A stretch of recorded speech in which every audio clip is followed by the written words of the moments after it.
Well, guys, good afternoon. Have a great day to everybody who is watching to my YouTube channel. Thank you so much for the support. At meron lang po kung i-share sa inyo na konting bagay. So, ito po yung email sa akin ni YouTube.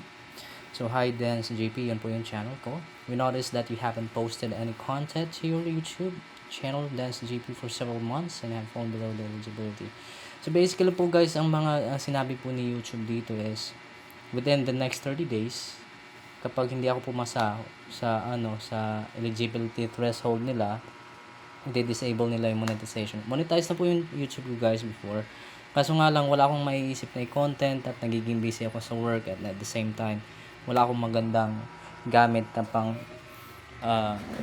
record ng ng mga videos at the same time nawawalan po talaga ako ng mga maiisip na content.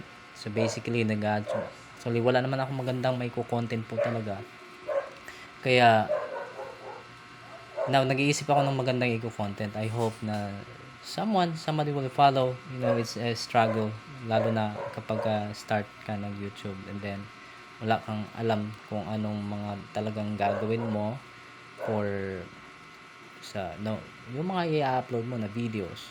But before, hindi kasi continuous yung ginagawa ko kasi natitigilan talaga.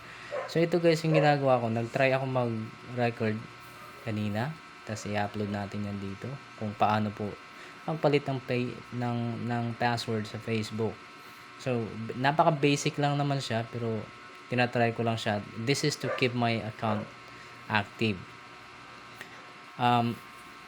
But from now on, actually, nagsiset ako ng goal na kahit anong mangyari, maggagawa ko ng content na sa tingin ko mapapakinabangan po ng ibang ng mga tao.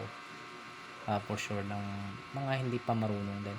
And then, of course, nag-iisip din po tayo ng mga ibang ways na i-upload sa Facebook. So, konting tips, guys.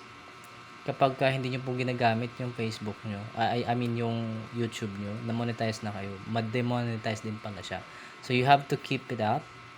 Kailangan na always mo siyang ma-uploadan para hindi siya ma-demonetize kasi napaka-hassle po talaga napaka-hassle po na mag-open ng panibagong YouTube. So, nakikita nyo po dyan, although yung wala naman po talagang kwenta yung mga ina-upload ko kaya ko siya tinitigilan, but now I'll do my best.